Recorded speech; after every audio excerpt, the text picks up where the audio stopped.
ಬಿಸಿ ಊಟ ನೌಕರದಾರರು ಮತ್ತು ದಲಿತ ಸಂಘರ್ಷ ಸಮಿತಿ ಜಂಟಿಯಾಗಿ ಗುಲ್ಬರ್ಗದಲ್ಲಿ ನಾವು ಅವರ 13 ಬೇಡಿಕೆಗಳನ್ನು ಈಡೇರಿಸಲು ಸರ್ಕಾರದ ಮೇಲೆ ಒತ್ತಡ ತರುವಾಗಿ ದಿನಾಂಕ 20ರಂದು ಜಗತ್ ಸರ್ಕಲ್ದಿಂದ PDPI ಸರ್ಕಲ್ದವರೆಗೆ ದೊಡ್ಡ ಪ್ರಮಾಣದಾಗ ಚಳುವಳಿ ಮಾಡಬೇಕು ಅಂತಕ್ಕಂಥದ್ದು ಹಮ್ಮಿಕೊಂಡಿದ್ದೀವಿ. ಕಾರಣ ಸುಮಾರು 35 ವರ್ಷಗಳಿಂದ ಬಿಸಿ ಊಟ ನೌಕರದಾರರು ಬಹಳ ಕೇವಲವಾಗಿರ್ತಕ್ಕಂಥ 3600 300ರಿಂದ ಪ್ರಾರಂಭವಾಗಿ ಅದೇ ಅಮೌಂಟ್ನಲ್ಲಿ ದುಡಿತಕ್ಕಂಥದ್ದು ನಡೆದವು. ಆದರೆ ಬೇರೆ ಬೇರೆ ಡಿಪಾರ್ಟ್ಮೆಂಟ್ಗಳಲ್ಲಿ ಅಂಗನವಾಡಿ ಶಿಕ್ಷಕರಿರ್ಬೋದು, ಆಶಾ ಕಾರ್ಯಕರ್ತರಿರ್ಬೋದು, ಅವರಿಗೆಲ್ಲರೂ ಸರ್ಕಾರ ಇಲ್ಲಿವರೆಗೆ ಹೆಚ್ಚು ಸಂಬಳವನ್ನು ಫಿಕ್ಸ್ ಮಾಡ್ಯಾರ. ಆದರೆ ಬಿಸಿ ಊಟ ನೌಕರದಾರರು ಸುಮಾರು 10 ಗಂಟೆ ದುಡಿದ್ರು, ಮುಂಜಾನೆ 10 ಗಂಟೆಗೆ ಬಂದು ಸಂಜೆ 5 ಗಂಟೆವರೆಗೆ ದುಡಿದ್ರು ಅವ್ರಿಗೆ ಫಿಕ್ಸ್ ಮಾಡಿರ್ತಕ್ಕಂಥದ್ದು ಒಂದು ದಿನಕ್ಕೆ 100 ರೂಪಾಯಿ. ಇದು ಯಾವ ಸಾಮಾಜಿಕ ನ್ಯಾಯ? ಇದು ಸರ್ಕಾರ ಮಾನವೀಯ ಮೌಲ್ಯ ಉಳಿರ್ತಕ್ಕಂಥ ಸರ್ಕಾರಗಳು ಮಾಡ್ತಕ್ಕಂಥ ಇದು ವಿಚಾರವೇನು ಅಂತಕ್ಕಂಥದ್ದು ನಮ್ಮ ಮುಂದೆ ಪ್ರಶ್ನೆ ಅದ. ಇವತ್ತು ಹಲವಾರು ಸಮಸ್ಯೆಗಳು ಅಲ್ಲಿವ. ಒಂದು ಮೊದಲು ಮುಖ್ಯ ಶಿಕ್ಷಕರು ಮತ್ತು ಮುಖ್ಯ ಅಡುಗೆಯವರನ್ನು ಜಾಯಿಂಟಾಗಿ ಶಾಲೆಗಳಲ್ಲಿ ಅಕೌಂಟ್ಗಳು ಇದ್ದವು.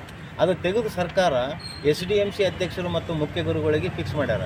ಅದು ಮುಖ್ಯ ಗುರುಗಳಿಗೆ ಮತ್ತು SDMC ಅಧ್ಯಕ್ಷರು ರಾಜಕಾರಣಿಗಳಿಗೆ ಫಿಕ್ಸ್ ಮಾಡಿರೋದ್ರಿಂದ ಎಲ್ಲ ಶಾಲೆಗಳಲ್ಲಿ ಮಾನಸಿಕ ಕಿರುಕುಳ ಪ್ರಾರಂಭ ಆಗ್ಯಾವ. ಅವರು SDMC ಅಧ್ಯಕ್ಷರು ರಾಜಕಾರಣಿಗಳಿರೋದ್ರಿಂದ, ಪುಡಾರಿಗಳಿರೋದ್ರಿಂದ ಅವರು ವಿನಾಕಾರಣ ತೊಂದರೆ ಕೊಡ್ತಕ್ಕಂಥದ್ದು ಪ್ರಾರಂಭ ಆಗ್ಯದ. ಇದು ನೀವು ಮೊದಲಿದ್ದ ರೀತಿಯಲ್ಲಿ ಸರ್ಕಾರ ಮುಖ್ಯ ಶಿಕ್ಷಕರು ಮತ್ತು ಮುಖ್ಯ ಅಡುಗೆಯವರಿಗೆ ಜಾಯಿಂಟ್ ಮಾಡಬೇಕು ಅಂತಕ್ಕಂಥದ್ದು ನಮ್ಮದದ. ಮತ್ತು ಬೇಸಿಗೆ ರಜೆಯಲ್ಲಿ 2 ತಿಂಗಳೇನು ನೀವು ನಮ್ಗೆ ರಜೆ ಇರ್ತದೆ, ಆ ರಜೆಯಲ್ಲಿ ಕೂಡ ಪೇಮೆಂಟ್ ಕೊಡಬೇಕಂತಕ್ಕಂಥದ್ದು.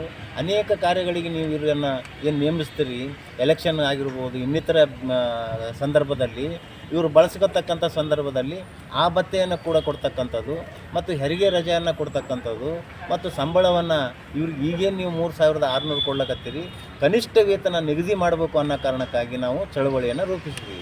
ಈ ಚಳವಳಿ ನಾವು ಗುಲ್ಬರ್ಗದಲ್ಲಿ ದಲಿತ ಸಂಘರ್ಷ ಸಮಿತಿ ಮತ್ತು ಬಿಸಿ ಊಟ ನೌಕರರ ಜೊತೆ ಸೇರಿ ಕಾರ್ಯಕ್ರಮ ಮಾಡ್ತಾಯಿದ್ದೀವಿ.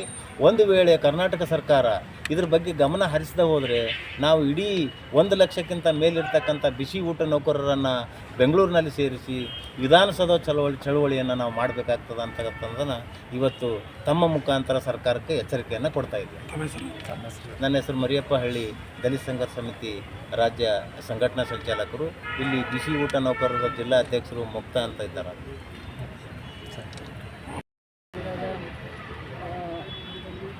ಸಂಘದ ಸಮಿತಿ ವತಿಯಿಂದ ಹಾಗೂ ಬಿಸಿ ಊಟದ ನೌಕರರ ಸಂಘ ವತಿಯಿಂದ ನಾನು ವಿನಂತಿ ಮಾಡಿಕೊಳ್ಳೋದೇನೆಂದರೆ, ನಮ್ಮ ಪಗಾರ ಯಾವತ್ತೂ 2002ರಲ್ಲಿ ನಾವು ದುಡಿತಾ ಇದ್ದೇವೆ.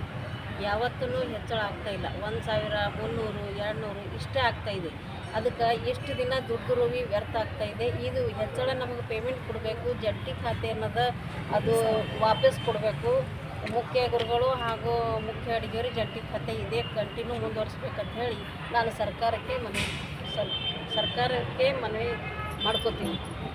ಆದ ಕಾರಣ ಇದು ಬಹಿರಂಗ ನಾವು 20 ತಾರೀಕು ಅನ್ನೋದು ಇದೆಲ್ಲ ನಮ್ಮ ಪಗಾರ ಆಗಲಿ, ಆದ್ರೆ ಇದು ಜಂಟಿ ಖಾತೆ ಆಗಲಿ ಯಾವುದೂ ಹೋಗಲಿಲ್ಲಪ್ಪ ಅಂದ್ರೆ ನಮ್ಮದು ಚಳುವಳಿಯನ್ನು ಗುಲ್ಬರ್ಗದಲ್ಲಿ 20 ತಾರೀಕು ಮಾಡ್ತಾಯಿದ್ದೀವಿ.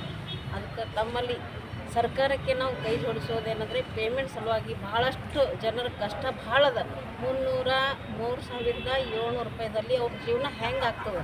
ಜೀವನ ನಡೀತಾ ಇಲ್ಲ, ಅವ್ರದ್ದು ಕಷ್ಟ ಭಾಳ ಅದ. ಅವ್ರ ಕಣ್ಣೀರ ಸುರಿತಾ ಇದೆ. ಅವ್ರದ್ದು ನಿಮ್ಮ ಹೆಸರು? ಮಾದೇವಿ ನಿಂಬಾಳ.